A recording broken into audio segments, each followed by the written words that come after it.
Bonjour à tous chers amis, nous sommes aujourd'hui en plein début de cette nouvelle année, on vient de finir le mois des fêtes et on reprend avec Gota Kodesh et on va voir aujourd'hui le chapitre 12 suite à les autres lettres qu'on avait vues précédemment.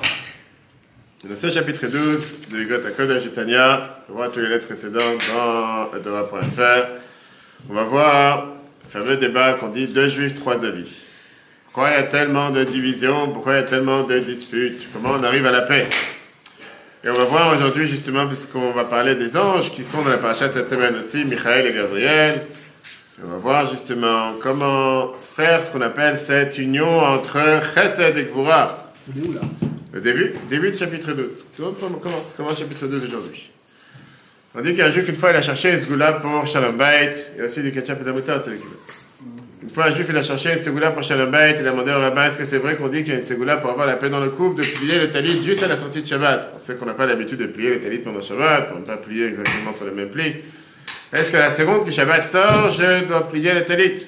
Et le rabbin lui a répondu, à la place de chercher des ségoulottes pour plier le talit ou pas, remonte les manches, fais la vaisselle à la fin de Shabbat, et ça c'est sûr qu'il va ramener Shalom Bait. C'est ce que je sais à beaucoup de jeunes couples. C'est vrai qu'il y a pas mal de fois des disputes, et parfois avec les gens les plus proches, on n'entendait pas être en dispute avec eux, surtout avec un homme et sa femme. Et pourquoi tellement de disputes? Et surtout, on va voir aujourd'hui quel est le remède, quelle est la manière de pouvoir avoir ce qu'on appelle le shalom. La lettre 12 de Gota Kodesh parle comme les lettres précédentes qu'on avait vues jusqu'à Rosh Hashanah dans la maison de la Tzedaka, sauf que celle-là, elle est beaucoup plus longue. On va la diviser en 3 cours si Dieu veut. Et elle commence avec le thème de Se Shalom Bimromav qu'on dit tous les jours dans la prière. On va comprendre ce que ça veut dire. On va d'abord essayer de comprendre c'est quoi la racine de machloket, la racine de la division, comment on arrive à la paix. Et est-ce que faire la paix veut dire forcément faire une pshara, qui veut dire faire une harmonie, une concession, si on peut dire, entre deux personnes, ou bien ça ramène quelque chose de nouveau qui n'existait pas avant? On va voir d'abord le verset qui est écrit dans Isaïe chapitre 32, verset 17, avec laquelle Moazak commence, Ve'aya ma'aseh tzedaka shalom, Ve'avodat tzedaka ashket vavetach adolam. Traduction, et l'action de la tzedaka sera la paix, et le travail de la tzedaka amènera la tranquillité, la sécurité éternellement. Le Moazak commence tout de suite en demandant, je ne comprends pas pourquoi ici il y a un doublon dans le verset. C'est très bien que ce n'est pas un poème, ce n'est pas la shira de Hazinou, pas en train de juste de dire une phrase poétique. Et quelle différence quand tu demandes Maaseh Tzedaka et Avodat Tzedaka? Quelle différence entre l'action de la Tzedaka et le travail de la Tzedaka? A priori, c'est la même chose. Pareil, Metzudat David, qui est le commentateur de Tehillim, te dit qu'est-ce que ça veut dire Shalom et Ashket Vavetach? Ça dit, le Maaseh Tzedaka, l'action de la Tzedaka t'amènera à la paix, et Avodat Tzedaka, le travail de la Tzedaka t'amènera à Ashket Vavetach, la tranquillité, la sécurité éternellement. Pourquoi telle différence? Ok, tu as beaucoup de commentateurs dans le Tehillim. Tu as Yonatan ben Uziel, par exemple, celui qui traduit en araméen Yonatan ben Uziel. Il te dit que c'est deux choses différentes. Et le Radak, Rabbi David Kimchi, il vient et te dit aussi, Avodat Tzedaka, c'est pas Maaseh Tzedaka. C'est deux choses différentes. On va voir, on va entrer dans les détails aujourd'hui. Il y a ce qu'on appelle Avodat Tzedaka, le travail, le service de Dieu par la Tzedaka. Il y a l'action de la Tzedaka. Mais la Moazak n'est pas d'accord avec ça. La Moazak te dit, il n'y a pas ici de doublon. C'est bien sûr deux choses différentes. Mais on va essayer de comprendre quelle est la différence entre les deux. Pourquoi un s'appelle Maaseh, un s'appelle l'action, et l'autre s'appelle le travail. C'est la même chose. Et pourquoi la récompense pour le Maaseh à Tzedaka, pour l'action de la Tzedaka, c'est le Shalom, la paix. Et pourquoi la récompense pour Avodat Tzedaka, pour le travail de la Tzedaka, c'est Hashket Vavetach, tranquillité, sécurité éternelle. Pourquoi les anges dans le monde d'en haut ne s'entendent pas? Pourquoi tous les jours, 3 fois par jour dans la tefila, tu dis Oseh Shalom, Bimromav? Qu'est-ce que ça veut dire Bimromav? Dans les cieux. Quel rapport? Pourquoi dans les cieux il y a des disputes? Pourquoi il y a un ange qui rentre dans l'autre, fait de la boxe? Quel rapport avec Oseh Shalom, Bimromav? Et qu'est-ce que ça veut dire faire la paix? Et pour comprendre ça, la Noah Zakai va d'abord commencer à. C'est pour ça que c'est une très très longue lettre. On va voir plusieurs sujets en long et en large. Qu'est-ce que c'est le Shalom? Est-ce que ça veut dire faire la paix? On ne parle pas maintenant de faire la paix avec des terroristes. On parle de la paix dans la vie de tous les jours. Est-ce que ça veut dire faire la paix? Ça veut dire que je dois m'écraser. C'est que forcément un des deux n'aura pas son lot, n'aura pas son sort, il ne sera pas content. Ou un des deux, il devra se mettre de côté. Ou bien c'est quelque chose de nouveau. d'où vient la dispute, la discorde, etc., et la guerre. Et à la fin, L'Admorazaka va t'expliquer c'est quoi Maaseh Hatzaka. Il va te dire comme ça, que Maaseh Hatzaka, c'est la Tzaka que quelqu'un il fait facilement, d'après sa nature, sans effort particulier. Quelqu'un qui est, on va dire, avec un tempérament de chesed, quelqu'un qui a l'attribut de chesed, c'est pour lui c'est naturel de vouloir aider, il aide tout et n'importe quoi, tout et n'importe qui, sans distinction, il aime bien aider tout le monde. La récompense pour ça, c'est le shalom, mais c'est sur le court terme. Avodat Hatzaka, c'est beaucoup plus dur. C'est quelqu'un qui fait des efforts. C'est quelqu'un qui donne beaucoup plus que sa nature. C'est quelqu'un qui donne plus que sa volonté. La récompense pour ça, elle est sur le long terme. Le long terme veut dire qu'il aura ce qu'on appelle la tranquillité, la sécurité éternellement. Alors commençons d'abord avec la question. Perek Yudbet, chapitre 12. Vayam Maaseh Hatzaka Shalom, écrit dans Ishayahu, Isaïe chapitre 32, verset 17. L'action d'Hatzaka sera la paix, Vavodat Hatzaka. Et le travail de la tzaka, shket vavet achadelam, va t'amener la tranquillité et la sécurité éternellement. La vin, pour comprendre, quelle différence il y a entre l'action et le service, le travail, ou ben shalom, et entre la paix et la shket vavet. Essayons de comprendre pourquoi il y a une telle distinction entre les deux. Pourquoi d'un côté on te dit la paix, et de l'autre côté on te dit la tranquillité, la sécurité, et pourquoi il s'est appelé l'action et l'autre s'est appelé le travail. Pour comprendre ça, l'Admorazaka, il commence à d'abord élaborer qu'est-ce qu'on dit tous les jours dans la prière, comprendre quelles sont les sources de la discorde, les sources de la dispute, et comment la paix les amène. On dit tous les jours dans la tfila, comme on a expliqué longuement ici à Betrabal, qu'on a l'habitude chaque année, Rosh Hashanah Kippour et les fêtes, d'expliquer la tfila, pendant la tfila, les différents paragraphes de la tfila. Et c'est vrai que beaucoup de fois on ne réfléchit pas à ce qu'on dit, quand on réfléchit, on voit que ça a l'air que ça parle de quelque chose totalement différent de ce qu'on s'imagine. 3 fois par jour, on dit, et pour ceux qui disent Kaddish plus, Yaseh Shalom Bimromav ou Yaseh Shalom Aleinu. Traduction, celui qui fait la paix dans les cieux, il fera la paix sur nous. D'où vient la source de ce mot, Yaseh Shalom Bimromav? C'est un verset dans Eyob, dans Job, chapitre 25, verset 2. La réponse de Baldad à son ami Eyob, qui s'est plaint devant Dieu, moi je vais venir, je vais faire un jugement à Dieu. Et la Torah te dit non, celui qui sait, il sait comment s'arranger, Dieu il sait comment faire la paix dans les cieux. Il va faire la paix sur nous, vers le Kol Israël, vers Amen. Alors, l'Admorazaka te demande, qu'est-ce que ça veut dire, Yaseh Shalom Bimromav? Qu'est-ce que ça veut dire que Dieu ait fait la paix dans les cieux? Mais là, si on dit dans ce monde, il y a l'ego, il y a la haine, il y a la jalousie, il y a la gloire personnelle. Et pour ça, les gens, ils se disputent l'un avec l'autre. Mais dans le Olam HaEmet, dans le monde de vérité, dans le monde d'en haut, la vérité de Dieu, il n'y a pas de mauvais penchant, il n'y a pas de jalousie. C'est une des réponses que Moshe a dit aux anges quand ils n'ont pas voulu donner la Torah sur cette terre. Kulum Yetzerara, vous avez un Yetzerara parmi vous, qu'est-ce que vous tournez la tête?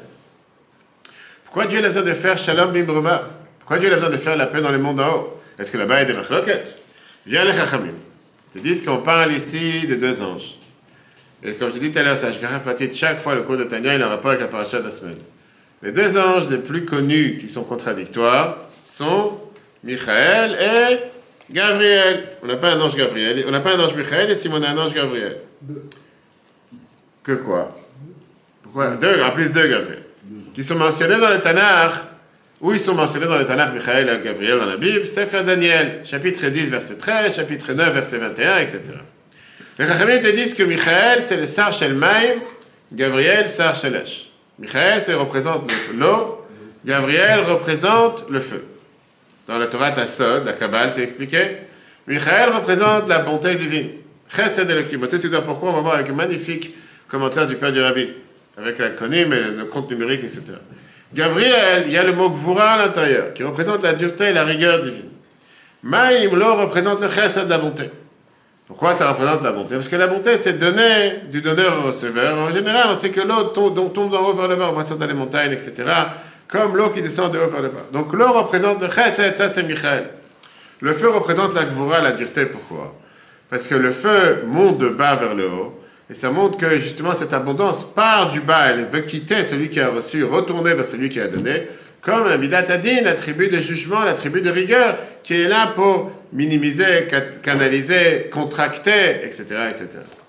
Regardons ce qui s'est passé cette semaine. Les anges sont venus voir Abraham, on va voir ça dans la fin de Shabbat Vayera, on va lire ça dans Mincha. On a eu 3 anges. Les Chachamim te disent, Michael, il est venu pour faire les actions de Chesed. Quelle action de Chesed? Pour annoncer la naissance d'Yitzhak et pour sauver Lot. Gabriel, il est venu pour faire les actions de jugement, transformer Sodome. Mais il n'y a pas un ange qui fait deux missions, comme Rashi nous dit. Pourquoi? Et surtout quand c'est deux missions contradictoires. Parce que chacun vient ici exprimer son attribut avec lequel il fonctionne. De la même manière que le feu et l'eau ne peuvent pas s'entendre ensemble, Michael et Gabriel ne s'entendent pas ensemble. Parce qu'ils amènent ici, ils représentent deux attributs qui sont totalement contradictoires. Midat HaChesed vient et te dit il faut donner à tout le monde sans distinction, peu importe, sans vérifier qui, quoi, quand, qui doit recevoir, pas recevoir. Midat Hadin vient et te dit le contraire. L'obligation, c'est de vérifier à qui on donne, pourquoi donner. Et c'est pas normal de donner à quelqu'un qui ne mérite pas de recevoir. Et cette approche, on rencontre ça dans la vie de tous les jours. Combien de fois tu as un couple, que dans le couple, tu as deux contradictoires, mis à part hommes et femmes qui sont contradictoires, tu as ces deux attributs qui sont reconnus entre l'homme et la femme, Chesed et Gvura, et le Din. Un, il décide le Chesed, il cherche à donner le plus, et le deuxième, il représente plus la justice, donner où il faut. Où on voit ça dans le couple, particulièrement par rapport aux enfants. Tu as un parent qui représente le Chesed, qui veut toujours donner, toujours embrasser, toujours aimer, toujours être celui qui va faire des câlins, toujours dire vas-y, donne-lui, laisse-le, envoie-le, donne, fais ce qu'il veut, etc. Et tu as l'autre qui représente plus les limites, les barrières. Non, il faut une condition. Non, il faut qu'il fasse ses efforts. Non, je ne peux pas laisser passer un mauvais comportement. Non, il doit avoir des limites. Je ne peux pas le laisser dormir quand il veut. Je ne peux pas le laisser faire ce qu'il veut, etc. Où on a vu ça? Il y a 2 semaines, encore une fois, les parachutes de la semaine. Pourquoi il y a 2 semaines? La semaine dernière, avec Abraham et Sarah, le premier couple. Premier couple, c'était avec Abraham et Sarah. Pourquoi j'ai la semaine? Cette semaine. Comme j'ai dit tout à l'heure, la parachute de la semaine, c'est incroyable comment c'est la providence divine. Abraham, Isha Chesed. Abraham, l'homme de bonté, il dit Lou Ishmael, Yachel Lefanecha, j'ai besoin d'avoir un autre enfant. Yitzhak me suffit largement. Ishmael suffit largement. Ça suffit, Ishmael. J'ai pas besoin d'avoir que Dieu me promette de me donner Yitzhak. Ah, on lui a fait remarquer les mauvais comportements d'Ishmael. Non, je ferme les yeux. Pas de regarder les mauvais comportements. C'est mon fils, je fais ce qu'il a besoin. Sarah, qu'est-ce qu'elle a dit? Garesh et Ta'amazat va être bena. Renvoie cette servante et renvoie son fils, parce qu'elle a vu que Ishmael, c'était un père et Adam. Elle ne s'est pas trompée, on voit ça des milliers d'années plus tard. Il a vu que Ishmael, c'était un voyou. Qu'est-ce qu'il a répondu à Abraham? Abraham, la Torah nous dit Vayera Abraham meod beine, Vayera Adavar meod beine Abraham, alodot beno Abraham, il s'est senti mal. C'est son fils. Pourquoi Sarah me demande de le renvoyer? Donc il y a eu ce débat entre Abraham et Sarah par rapport à quoi? Est-ce qu'il faut agir avec Chesed ou agir avec le Din, avec Gvura? La même chose on a par rapport à tout ce qui sont les dépenses et les économies. Un Isha Chesed, quelqu'un qui représente le Chesed, il cherche toujours à donner et à dépenser. Même s'il n'y a pas vraiment une justification pourquoi il va dépenser. Isha Din, c'est quoi? Il ne peut pas supporter une dépense qui n'est pas juste. Et il est prêt à dépenser seulement en fonction de ce qu'il a besoin. Parfois, le fait qu'il va avoir une lampe qui brûle, ça va l'énerver. Pourquoi tu laisses? Des fois, ça peut faire disjoncter un couple. Pourquoi tu laisses les lampes tout le temps allumées? Tu laisses les lampes tout le temps allumées, tu laisses la lumière tout le temps allumée. Isha Chesed, il n'en a rien à faire. La lumière, elle brûle toute la journée, toute la nuit, les lampes sont restées allumées. Quelle différence? C'est pas de différence. Et au contraire, il est content de cette abondance. Alors que quelqu'un qui est Isha Din, pour lui, ça le dérange.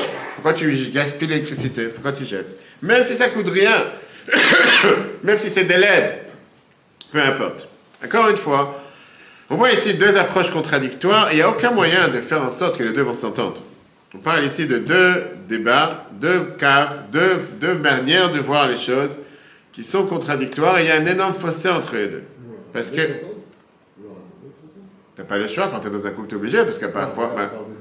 on va tout de suite voir, c'est ce qu'on va tout de suite voir avec ces caves. C'est ce que ça veut dire aussi chez l'homme Mimbrevaf. Parce que la réalité, elle est ce qu'on appelle un compte zéro, qui veut dire c'est ou l'un ou l'autre. Ou un il doit gagner et l'autre il va perdre. A priori, la seule manière de pouvoir réparer ou de pouvoir arranger une marloquette, un débat, c'est qu'un il va céder pour l'autre. En 2 mots, tu dis quoi? Tu veux laisser allumer, laisse allumer. Tu veux fermer, il ferme.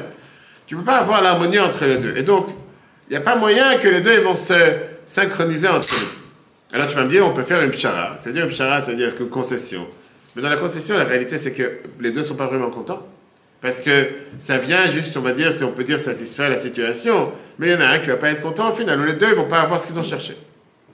Pourquoi? Parce que chacun, il se sent menacé sur son approche. Et chacun, il essaie de rester ferme sur son approche. On voit ça peut être avec l'Assemblée nationale. Et chacun, la droite, la gauche, chacun, il essaie de dire non, il a sa position. Et au final, parfois, en restant sur sa position, ça peut commencer à créer des grands débats, des grandes disputes. Et la base n'est pas une haine. La base n'est pas une dispute. La base, elle est le fait qu'on a des approches différentes. de manières de voir les choses différentes, et que chacun il reste sur sa position, il n'y a pas moyen de faire ce qu'on appelle un guichot. Aujourd'hui, dans tout ce qui est le batédinim, rabbanim, des formations qu'on fait en Israël en général, que j'ai fait plusieurs fois, guichot rabbinique, qui veut dire que quand tu as quelqu'un qui vient te voir, de retrouver une conciliation. Pas seulement un arbitrage, c'est plus de dire qu'on ne va pas tout de suite aller vers la confrontation. Oui, on doit se rencontrer. Au lieu d'aller vers la confrontation, viens, on voit comment on peut avoir une conciliation. Viens, on essaie de comprendre l'un l'autre. On essaie de comprendre qu'il n'y a pas ici deux personnes mauvaises. Viens, on essaie de voir, trouver ce qu'on appelle un MKHV, un juste milieu. Comment chacun va pouvoir être satisfait. Là, il va être content d'un côté, l'autre, il va être content de l'autre. Très bien. Et là, c'est la réponse à ce que les Chachamim te disent. Michael et Gabriel, ils n'arrivent pas à s'entendre. Ils ne peuvent pas s'entendre. Pourquoi? Pas parce que c'est un ego de mesurer, comme on est tout à l'heure avec des gens personnels, comme chacun d'entre nous parle des anges. Il n'y a pas ici de gloire personnelle. Chaque côté représente ce qu'on appelle une attribut divine, qui est la sienne, et ils sentent le devoir de remplir cet attribut avec comment Dieu lui a donné. Et puisque c'est des attributs contradictoires, il ne peut pas s'entendre avec l'autre. Et c'est pour ça que Dieu n'a pas pu envoyer le même ange pour faire les deux choses contraires. D'un côté, détruire Sodome, et de l'autre côté, annoncer la naissance d'Yitzhak et sauver Lot. Regarde dans le texte. Alpi, Macha, Boura, Betenu, Zichonel, le vrai d'après, ce que les sages nous ont dit. Combien de voir le passé que c'est Shalom, Ibrahim. Qu'est-ce que ça veut dire qu'on dit dans la Tfila tous les jours que Dieu fait la paix dans les cieux? Qui Michael, Sachel Maim.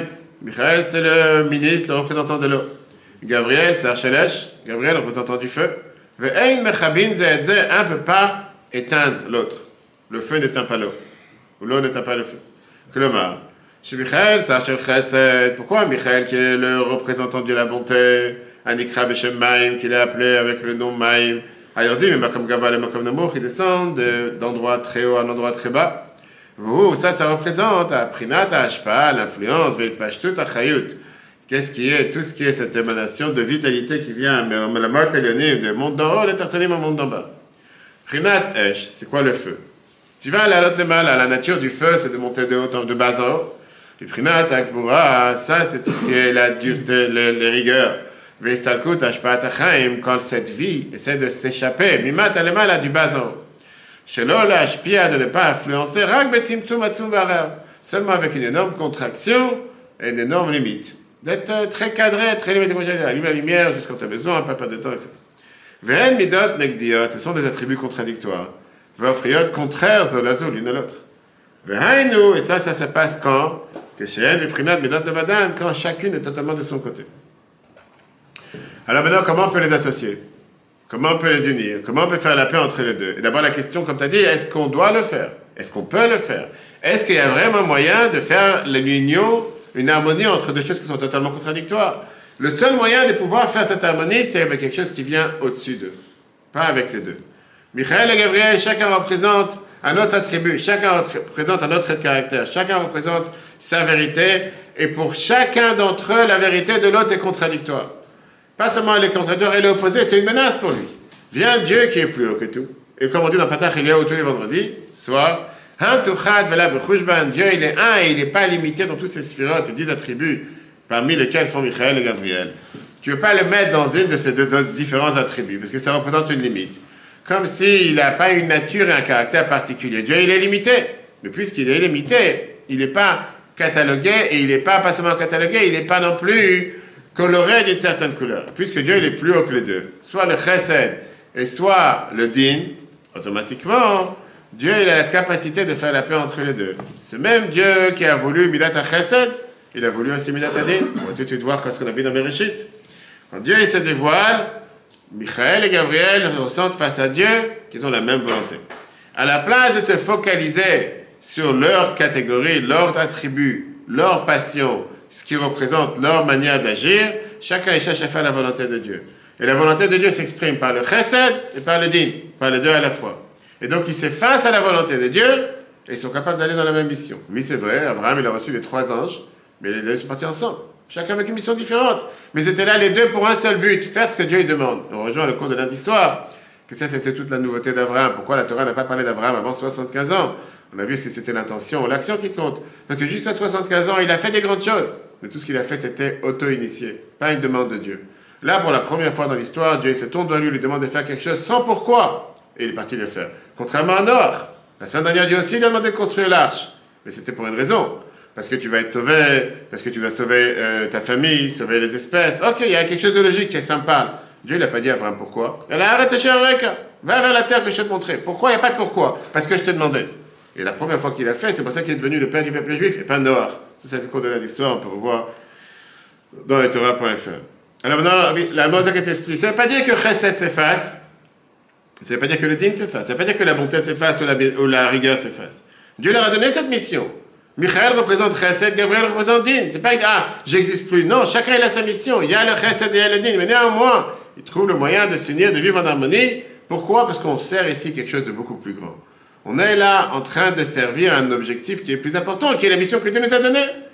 Et ça s'exprimait quand? On va voir ça dans plusieurs semaines, avec les 10 plaies, Pakat Barat. Quand il y a eu la grêle, on a eu le feu et l'eau qui ont été ensemble. L'eau n'a pas éteint le feu, le feu n'a pas éteint l'eau. Pourquoi? Parce que c'était la mission que Dieu l'a donnée, que Barat devait tomber d'une manière que le feu et l'eau soient mélangés. Et ça s'exprime avec quel attribut? La prochaine attribut. C'est quoi la prochaine attribut? Midata, Tiferet, si tu veux, Rachamim, qui est exactement la même chose. Rachamim, miséricorde, qui est ce qui vient inclure les deux à la fois. Et le chesed et le din. Et le rabbi Levi Yitzhak, le père du rabbi qui prend à chaque fois les nuances tellement riches, en un mot, il te fait remarquer. Il te dit, regarde, cet attribut, ce mélange de chesed et din, dans Midat Rachamim, ça s'exprime dans le mot Rachamim. Comment dans le mot Rachamim? Rachamim, c'est deux mots. Rach, reshchet, et mim, maim, lo. Maim, on l'a dit, ça représente chesed. Reshchet, c'est 208. 208, c'est Gimatria, le compte numérique de Yitzhak. Yitzhak, c'est l'attribut de Gvura. C'est dans le mot Rachamim, tu as déjà l'union entre les deux. Ça, c'est Rabbi Levi Yitzhak, père du rabbi. Le chesed cherche à donner sans contrainte, sans distinction. Le din cherche à donner seulement celui qui a besoin. Viens Rachamim et dis Amidat Adin, tu as raison. C'est vrai que cette personne ne devrait pas recevoir Al-Pishurat Adin, d'après la règle de l'art, d'après l'ordre, d'après la loi, il ne devrait pas recevoir. Néanmoins, ça vaut la peine d'avoir pitié sur lui, les Rachem Alav. Et à ce moment-là, tu pourras lui donner les finis Mishurat Adin. Mieux que la règle de l'art. Lui, il n'a pas besoin de recevoir et officiellement, il ne devrait pas recevoir. Mais je vais essayer de faire quelque chose mieux que la règle de l'art, je vais lui donner. Et donc, au final, qu'est-ce que fait Rachamim? Rachamim, elle est d'accord avec Midat Adin. Je suis d'accord avec toi qui ne dois pas recevoir. Concrètement, je lui donne parce que j'essaie de pencher cette Midat Adin vers le Chesed. Ça veut dire que ces deux attributs peuvent se retrouver à l'intérieur de Rachamim.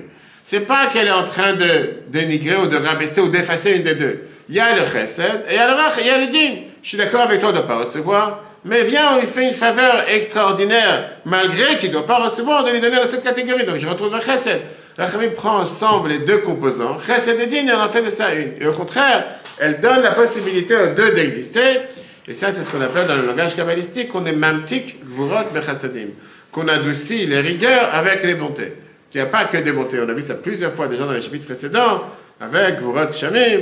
Qu'est-ce que ça veut dire? C'est aujourd'hui, encore une fois, la providence divine. Aujourd'hui, on commence en Israël à demander le ten tal ou un tar. Pourquoi? Parce que la Torah te dit que jusqu'à aujourd'hui, jusqu'au 7 Rejvan, il restait les 2 semaines pour laisser au dernier qui habitait le plus loin de Yerushalayim de pouvoir rentrer chez lui après qu'il était allé à la règle, et que maintenant qu'il a pu rentrer chez lui, maintenant on peut faire tomber. Le rabbi a un magnifique discours qui explique c'est quoi cet amour du prochain. Que même si quand il habitait à 2 pas de Jérusalem, il devait attendre 14 jours en plus, jusqu'à ce qu'aujourd'hui le 7 Rejvan, celui qui habite le plus loin, il peut rentrer chez lui, et là, faire tomber la pluie pas avant. Parce que tout le peuple juif, il est ni l'un avec l'autre. C'est quoi que vous ratez Shamim? Hier soir, il y a eu cette tempête, comme on appelle ça, qui était, pas une tempête, l'ouragan le plus fort au monde, qui est tombé sur la Jamaïque, qui a détruit tout le Metrabat, a détruit toute la ville. Baruch Hashem, les Shlochim sont sains et saufs, ils n'ont pas pu s'enfuir. On sait plusieurs emails, etc. Il y a Shliach avec sa femme, c'est un ami à moi, il y a Kavir Sevreskin avec ses enfants, 5 enfants, ils étaient là-bas, et le temps qu'ils ont pris la décision, que les gens voulaient partir, c'était impossible, ça commençait. Donc ils se sont emmagasinés dans le travail, et ils ont déjà eu un ouragan il y a 3 ans, et ils avaient déjà renforcé les portes et les fenêtres, tout est parti en éclat, tout est tombé. Mais grâce à Dieu, ils sont en vie, et ils ont un portable qui marche. Là, ce matin, dans une nouvelle, à part tout ce qui a été détruit là-bas, mais cet ouragan, c'est un ouragan qui est 280 km/h, c'est quelque chose qui est vraiment tout cassé. Mais ça s'appelle Gvurat Shamim. C'est quoi Gvurat Shamim? C'est que si malheureusement tu as des pluies qui tombent, et un ouragan qui tombe, et que c'est pas contracté, ça peut arriver dans n'importe quel endroit sur Terre. Donc d'un côté, Dieu il envoie la pluie. La pluie, c'est bien sûr chesed, parce que grâce à tout. Mais si tu vas pas avoir un tzimtzum, tu vas pas avoir la Gvurat Shamim. La pluie peut tout détruire, c'est pour ça que tu as besoin d'avoir cette contraction. Donc c'est un mélange de rachamim. Tu as la pluie et la fameuse histoire avec Renier Meagel. Pas avoir trop peu, pas trop fort, mais avoir quelque chose qui est adapté à tout le monde. Donc rachamim, c'est quoi? La miséricorde, c'est. Symbolisé par Raphaël. Peux-tu t'arriver? Non, Raphaël, c'est autre chose. Rachamim, c'est quoi? c'est Yaakov. Rachamim, c'est quoi? C'est pas une pshara entre chesed et din. Quand tu dis une pshara, veut dire une concession. C'est ou l'un ou l'autre. C'est pas ou l'un ou l'autre. Comme si chacun, il est obligé de céder de sa partie et rester au milieu. Non. Rachamim, c'est au contraire, ça vient de plus haut et ça inclut les deux. Ça fait en sorte que... Et on voit ça dans la coupe. Quand tu as un chesed et din, qu'on vient avec quelque chose de plus haut, qu'on cherche ici le bien-être des enfants, automatiquement, chacun, il se met de côté, mais pour le bien, on crée quelque chose de nouveau. C'est pour ça que le rabbi disait à chaque fois qu'un couple, c'est quoi? C'est un édifice éternel, on construit quelque chose de nouveau. On n'est pas en train de s'effacer. Chacun, il reste comme il est. Sauf qu'on construit quelque chose de nouveau pour le bien-être de la famille, le bien-être du couple, le bien-être des enfants, etc. C'est pour ça qu'on dit tous les matins dans la tefila, Vordu, Shnei Chsuvim Amachishim Zaedze, Ad Sheyavo Akatuv Ashneshi, Ve'achia Benehem. Tu as deux versets qui se contredisent l'un à l'autre et qui ne peuvent pas s'entendre l'un avec l'autre. Jusqu'à ce que le troisième vient et il va départager, il va faire ce qu'on appelle cette union entre les deux. Il n'est pas en train de faire une pshara, pas en train de faire une concession, mais il dévoile une profondeur beaucoup plus grande qui fait que les deux peuvent vivre en harmonie. Cette Bédat Arachamim, elle est appelée aussi Tiferet, comme tu as dit tout à l'heure. On dit ça dans Vaïvarer David tous les jours, où certains ont l'habitude de donner la Zaka à ce moment-là. Le Cha Hashem Agdoula, Va'agvura, Va'tiferet, Va'anetza, Va'od, Dieu il a la grandeur, la gvura, la rigueur, Va'tiferet et cette harmonie. Quel lien il y a entre Rachamim et Tiferet? Quel lien il y a entre les deux? La réponse est très simple. Tiferet veut dire la beauté. Où tu as une vraie beauté? Quand tu as une composition de plusieurs choses ensemble. Pas seulement ensemble, contradictoire. Couleur foncée et couleur claire. Couleur gris et un mélange de couleurs. Par exemple, tu as des gens qui aiment le blanc. Très bien, le blanc pur. Et on te dit, tu sais quoi, fais-moi la maison en blanc. Tous les meubles en blanc. Le carrelage en blanc. Tu vas rentrer dans une maison pareille, c'est ennuyant. Il n'y a pas de vie. Ça a l'air d'un hôpital plus qu'autre chose. Tout en blanc, de haut en bas, que du blanc, blanc, blanc, rien d'autre. De l'autre côté. Tu as les Portugais aussi en Seine-et-Marne qui adorent le rouge. Et tu as des maisons en rouge, tu as tout en rouge. Tu rentres dans une maison où tu n'as que du rouge, des meubles en rouge, le toit en rouge, les murs en rouge, le parterre en rouge. Je suis parti une fois dans une maison pareille. J'ai oublié maintenant le nom de cette... C'est une femme que je... Amelin. J'ai oublié qui elle est, Betty Poop, quelque chose pareil. Et qu'elle avait pareil, tout dans la maison, c'est ces mêmes couleurs, noir, rouge. Ok. Mais des fois, c'est écœurant. Que du rouge, c'est écœurant. Alors, comment tu crées la beauté? Comment tu crées la beauté entre les couleurs? Par ça que tu fais un mélange entre le blanc et le rouge. Et donc, une maison qui va être peinte totalement en blanc, ils vont te rajouter des traits en rouge. Ils vont te rajouter aujourd'hui une frise. Ils vont essayer de casser au milieu. Faire en sorte. Ça, c'est ce que ça s'appelle Tiferet. Tiferet, tu es obligé de le faire à partir de deux contradictoires. Tu peux pas faire Tiferet avec du blanc. Tu peux pas faire du Tiferet. Tu peux faire une harmonie entre quoi? Si c'est que du blanc, que du rouge, tu peux pas. Pareil, Bédat à Chesed d'ailleurs, c'est pas pour rien que Chesed représente le blanc. On dit que le lait représente le blanc, Chesed représente le blanc, c'est une raison pourquoi on ne mélange pas le lait et la viande.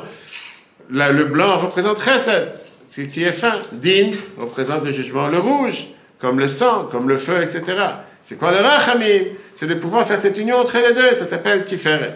Après ce qu'on a appris, la Midah de Rachamim et Tiferet n'est pas encore un attribut comme les autres, mais au contraire, elle a cette émanation divine qui est plus haute que les deux autres, et qui inclut les deux autres, et c'est pour ça que ça donne la possibilité de pouvoir unir les deux. Et ça, on le trouve dans le nom de Dieu, qui est appelé aussi Tiferet. On sait que Dieu a plusieurs noms. Et les Chachamim te disent que chaque nom, le Fima Asai Aninikra, Midrash Rabbah dans Shemot, chapitre 3, verset 6, qu'en fonction des actions de Dieu, c'est comme ça qu'il est appelé. Le nom de Kel, Aleph Lamed, représente le Chesed. Chesed Kel Kolayom. Comme c'est écrit dans Mizmor dans Teilim, Keili Lama Azaftani. Mon Dieu, pourquoi tu m'as abandonné? Rashi dans Shemot te dit, on ne dit pas Midat Adin Lama Azaftani. On ne dit pas la Midat Adin, pourquoi tu m'as abandonné? Le content qu'il n'y a pas Midat Adin. Quand on dit à Kel Agadol, on parle de Chesed. Ça, c'est le nom de Dieu qui représente le Chesed. Très bien. Shem Elohim, on a vu ça dans Bereshit, représente quoi? Midat Adin, la tribu de rigueur. Comme Rashi te dit, Bereshit bara Elohim, qu'au départ, Dieu il a voulu créer le monde avec Midat Adin, la tribu de jugement. Quand il a vu que malheureusement le monde ne peut pas tenir, Shitef, Midat Rachamim, il a inclus aussi la tribu de miséricorde. C'est pour ça que les Dayanim, en général, les juges dans la Torah, ils sont appelés Elohim. Le Shem Havae, qui est le tétragramme, numéro 26, représente Rachamim. Comme on va tout de suite expliquer, la miséricorde. Quand on parle de Dieu qui est un Shem Tzavakot, le Dieu des armées, représente Netzach, la victoire, Hod. Pareil, la manière de pouvoir faire courber l'autre, faire que l'autre codesse. Shem Shakai, quand on dit Shin Dalet Yud, représente le Yesod, etc. Donc chaque nom de Dieu représente un autre attribut. Parmi ces noms, le nom le plus important de Dieu, c'est Shem Havai, Yud Kevav, qui est le nom, compte numérique 26, qui est appelé le tétragramme, et qui est après aussi le Shem Ha'etzem, le nom de l'essence de Dieu, Shem HaMiyuchad, le nom particulier, Shem HaMforash.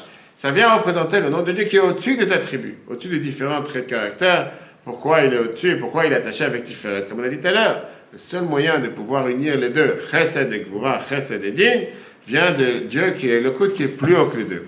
Parce qu'il est plus haut que les deux, il va faire en sorte que les deux vont s'unir.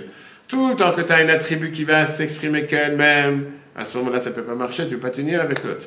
Tu as cette émanation de Dieu qui est plus haut, automatiquement va s'unir avec Dieu. Pas seulement va s'unir, ça va faire en sorte que ça va amener Tiferet et Rachamim, ça va faire la paix entre les deux. C'est pour ça que le Shem Havai, c'est un Shem de Tiferet. C'est pour ça qu'on voit qu'à chaque fois qu'on veut unir les deux ensemble, on va toujours voir plusieurs fois Hashem Elohim, Hashem Tzevakot, Hashem Adnei. À chaque fois, on voit que ce nom s'associe avec les autres noms. Parce que Tiferet peut s'associer avec tout le reste. Alors qu'un autre nom, il n'y a jamais des autres noms qui s'unissent entre eux. Regardons dans la thèse. Akadosh Baruch Hu Shalom Benehem, on a vu tout à l'heure qu'on a cette contradiction entre les deux. Que ce soit entre Michael et Gabriel, entre le feu et l'eau, entre Chesed et Din. Shalom Imromav. Qu'est-ce que ça veut dire que Dieu fait la paix entre eux dans le monde d'Haïnou? À l'idée, Gilou Shemit Galebem, par cet dévoilement, cette émanation de Dieu qui se dévoile en eux. Par ça qu'il y a cette énorme lumière. Et cette énorme influence et abondance meilleure de la lumière de Dieu, à chaque Ishmokeno, que comme son nom est, qui est le nom de Dieu, Dieu n'est pas défini seulement dans une des traits de caractère de ses attributs avec lesquels il fonctionne. Elle a le mal, beaucoup plus haut, sans limite. Même beaucoup plus haut que tout ce qui est la sagesse, la connaissance et l'intelligence. Chabad, mais Koramidot, la source des midot, des attributs avec lesquels Dieu a créé le monde. Ve'azai, qu'est-ce qui se passe? Quand Dieu il intervient, Amidot Negdiot, ces attributs contradictoires, chez Michael et Gabriel, qui sont la guitare, le Chesed et le Din, le Chesed et la bonté et le jugement, Nichlalot, ils vont s'inclure, Bimkoram, et chercher dans leur source, Vayula Chadim Mamash, ils vont devenir totalement un, ils vont totalement être unis. Pourquoi? Betelim Beroïd Barach, ils viennent totalement être effacés dans la lumière divine. Ameyelem, qui va les éclairer, mais Prinat Gilou, de manière dévoilée. Ve'azai, et comme ils vont totalement s'effacer, Mitmazgin ou Mitmatgim, ils vont se concilier, pas seulement se concilier, ils vont se synchroniser et ils vont s'adoucir à Gvurot Bachasadim, les duretés dans les bontés. À l'idée, Prinam Mutsat, avec cet attribut qui est au milieu de Kavamachia ou Matek la Chesed, qui est cette bannière d'agir qui penche vers le Chesed, Imidat Rachamim, l'attribut de Rachamim, comme on l'a dit tout à l'heure. Oui, effectivement, elle est d'accord avec l'Imidat Adin, elle est d'accord avec le fait que l'autre ne doit pas recevoir, mais elle va tendre aussi vers le Chesed, que là, on va lui faire une faveur exceptionnelle. Anikra Beshem Tiferet, qui est aussi appelé le nom Tiferet, Rachamim et Tiferet, c'est la même chose. Vedivre Chachmei dans les paroles des sages qui sont, on va dire, les sages vrais, les sages de vérité, la Chachamim. Le fait pourquoi Tiferet s'appelait Tiferet, chez Kulam et Bet Gvanim, parce qu'elle inclut deux couleurs, l'Oven et Odem, le blanc et le rouge. Un Ramzim qui vient d'illusionner le Chesed ou Gvura, la bonté et la rigueur. La reine, c'est pour ça. Stam Shem Havai Baruch Hu Bechol HaTorah. Chaque fois que la Torah mentionne le nom Hashem, Yud Ke Vav Ke, Moreh Al Midat Tiferet. Ça parle du mot Tiferet. Moi, je suis Katou Bezohar Kadosh, comme c'est écrit dans les Zohar, le fi. Parce que chacun de Prinat Gilou Yoretz Baruch Hu, parce que là, on est en train de dévoiler la lumière de Dieu qui est infinie. Arar avait une lumière qui est grande, Beyater Sed, beaucoup plus forte, Misham Midatav Akdashat Yitbarer, que les autres lumières divines de Dieu. Alors, avant de justement comprendre la différence, parce qu'a priori, tu aurais pu dire, écoute, Chesed, c'est Rachamim. Il n'y a pas de différence. A priori, Rachamim, c'est du Chesed. Tu veux dire quoi? Rachamim, non, on a dit que c'est un mélange des deux. Pourquoi pas dire Chesed et Rachamim, c'est la même chose? Il y a plusieurs fois dans la Torah, tu as le mot Chesed et Rachamim ensemble. Alors, avant de rentrer dans ces détails-là, très belle histoire. Il y avait une fois un grand rabbin qui est parti voir chez un riche, lui demandant d'aider une famille qui était jetée à la rue. C'était en plein hiver, il faisait froid, congelé à l'extérieur. Le riche était à la maison avec sa cheminée avec lui, bref, le bois en train de chauffer, un petit pantalon avec des pantoufles. Le rabbin il tape à la porte, et le riche il dit rentrez à la maison à côté de la chaudière, pas la chaudière, la cheminée qui est en train de brûler, le bois, etc. Il lui dit non, viens on reste à la porte parler. Il fait non mais il fait froid dehors, fais pas un souci, viens on reste dehors. Il commence à parler dehors. Et le riche il a dit mais rentrez, il fait froid. Il dit non viens on continue à parler, il commence à lui raconter toute l'histoire. Et là il commence à trembler de froid, il lui dit écoute, commence à avoir de la peine pour la situation de cette famille qui a été jetée à la rue, il a décidé de les aider. Après ça, le rabbin lui a expliqué la chose suivante. Je voulais que tu ressentes toi-même la situation de cette famille. Et c'est pour ça que je t'ai fait attendre quelques minutes dans le froid, dans la neige, etc. Parce que si jamais tu serais rentré à l'intérieur, à la maison chaude, tu n'aurais pas été capable de te mettre à leur place et ressentir ce qu'eux ressentent. Quelle est la deuxième moitié du verset par quoi on a commencé? Ose shalom bimromav. Qu'est-ce qu'on a répondu juste après? Hu yaaseh shalom aleinu. Qu'est-ce que ça veut dire Hu yaaseh shalom aleinu? On a dit que par ça que Dieu ait fait la paix dans le monde d'en haut, que Dieu fasse la paix sur nous. On a déjà expliqué plus tard dans les autres igrottes que pour pouvoir mériter à avoir la lumière divine d'en haut, qui est le réveil d'en haut, il faut d'abord faire un keli d'en bas. Il t'a un réveil d'en bas. Pour mériter à avoir le rachamim d'en haut, il faut d'abord que nous on agisse avec rachamim, avec miséricorde. Et ça, c'est a priori l'intention de donner la tzaka et de se conduire avec chesed, comme l'Admor Azaka n'aurait pas nous parler dans tous les igrottes Kodesh qu'on a vu jusqu'à maintenant. Alors comme j'ai dit tout à l'heure, a priori si on doit agir avec chesed, où est la nouveauté de rachamim? Si de toute façon je dois agir avec chesed, chesed et rachamim c'est la même chose, il n'y a pas de distinction. Viens, l'Admor Azaka il était dit non, et c'est pour ça qu'il faut faire attention à la phrase qu'il emploie, il était dit chen va chesed va rachamim. Où on dit ça 3 fois par jour dans Sim Shalom. Sim Shalom Tova Uvracha, encore une fois la tfila. On demande à Dieu, mais la Tova, la bénédiction, la bonté et la bracha, la bénédiction. Chen va chesed va rachamim. Chen va chesed va rachamim, la grâce, la bonté et la miséricorde. Quel rapport? Pourquoi tu répètes 3 fois la même chose? Je veux dire, donne du chesed. Quoi, tous les jours tu dis, on demande à Dieu de nous donner chen, chesed et rachamim. Puis là, le te dit, il y a bien quelque chose qui vient te montrer que c'est cette distinction. C'est pas la même chose. Chen, chesed et rachamim. Parce que sinon, pourquoi 3 fois dans la tfila, tu répètes 3 mots qui vous disent la même chose? On est bien obligé de dire que chesed et rachamim, c'est pas la même chose. La Morazek t'explique, comme on l'a dit tout à l'heure, il y a 2 types de tzaka. Il y a une tzaka qui c'est un chesed tout seul, et il y a une tzaka qui c'est aussi un rachamim. Chesed tout seul, c'est quand tu donnes du donneur au receveur, sans forcément un lien entre les deux. Rachamim, ça veut dire que tu t'identifies avec la souffrance de l'autre. Tu t'identifies avec la peine de l'autre. Et tu dévoiles cette empathie envers l'autre. Tu es prêt à pleurer avec lui. Tu es prêt à avoir de la peine avec lui. Tu es prêt à te identifier avec sa souffrance. Et d'ailleurs, on va voir ce que la Gemara et Rambam nous dit. La Gemara va battre à page 9, te dit celui qui donne une pièce, il aide un pauvre, il est béni avec 6 bénédictions. Celui qui le console, mais qui l'encourage avec des paroles, il est béni avec 11 bénédictions. Pourquoi beaucoup plus? Parce qu'il s'identifie avec son sang. Pas juste, tu veux quelque chose, je te donne, vas-y, rentre, prends chez toi, merci, au revoir. C'est pas donc donner, c'est chesed. Mais s'identifier avec la souffrance de l'autre, c'est un niveau plus élevé, c'est rachamim. Viens Rambam, Mamani dans les lois de Tzedaka, maintenant Tanim, chapitre 10, Alakha 4, il dit comme ça.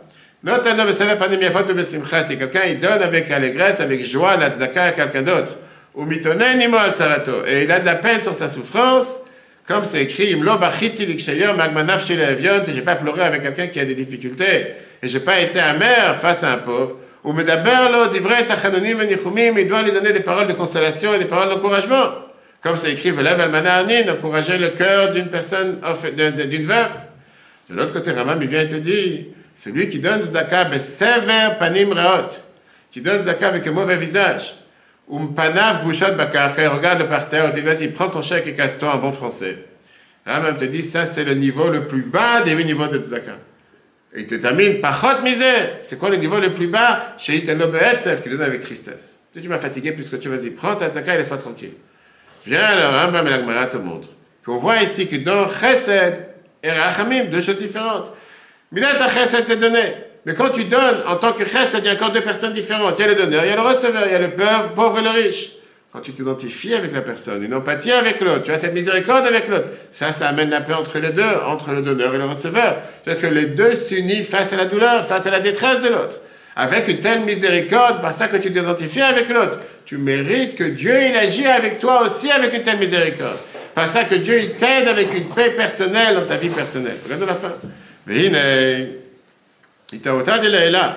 C'est quoi ce réveil d'en haut? Comment le horaire Gilou Yahar Rabbah, comment on peut faire réveiller un tel dévoilement d'en haut? Vashpa, Tsuma, une énorme abondance. Aniska Aléel, qu'on a mentionné tout à l'heure, meilleur Rotsa Baruch de Dieu, la Sot Shalom Aniska Aléel, faire la paix comme l'a dit tout à l'heure. Oui, Assez Shalom Aleinu qu'on vient de voir. Hibita Otal, il t'a seulement par le réveil d'en bas. Ça dépend de comment tu agis toi. Le Maaseh Tzedaka, avec tes actions de Tzedaka, Vashpa, Trem, comment tu influences la vie. Chen, Vachesed, Verachamim.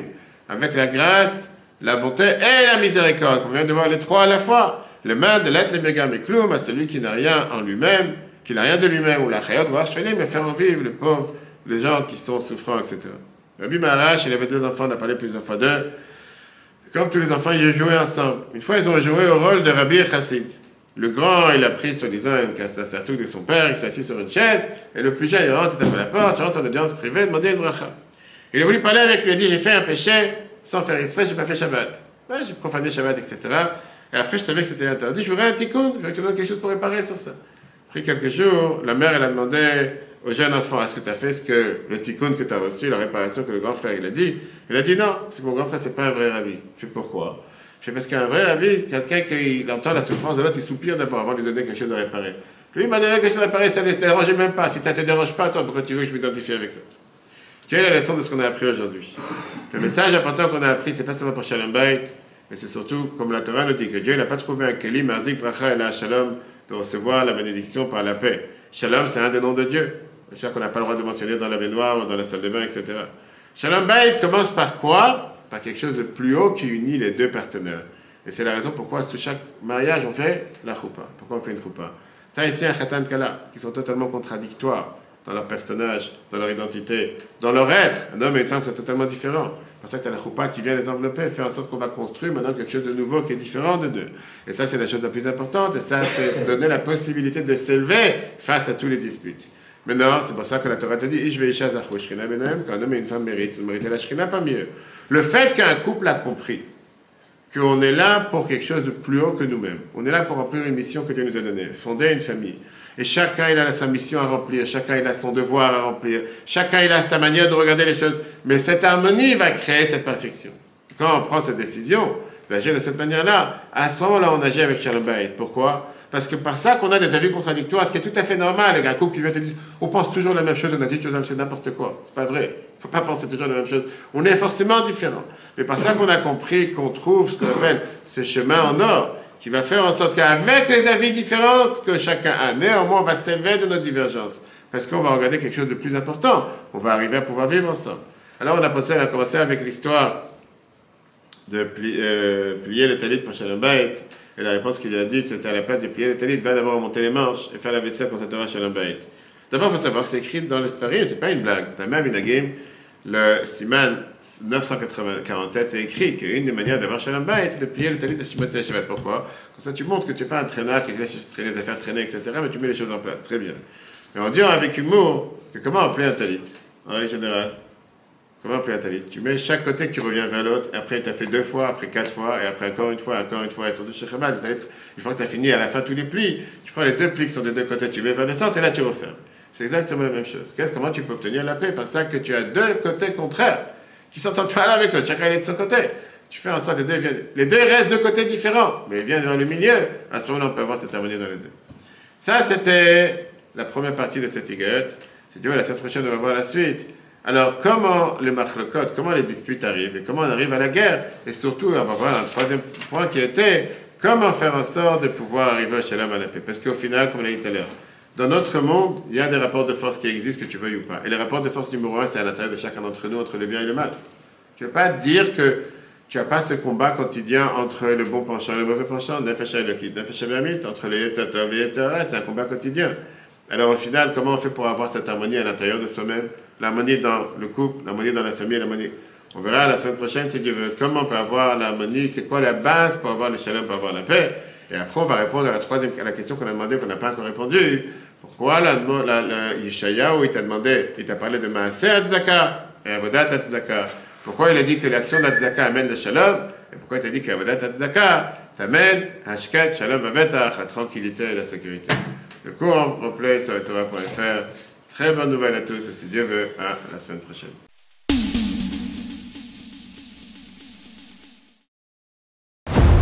eTorah.fr, la Torah en live. Ce cours est proposé par eTorah.fr. Pour nous aider à continuer à diffuser les cours de Torah, vous pouvez faire même une petite contribution sur notre site www.etorah.fr dans l'onglet « Faire un don ». Retrouvez-nous aussi sur les réseaux sociaux.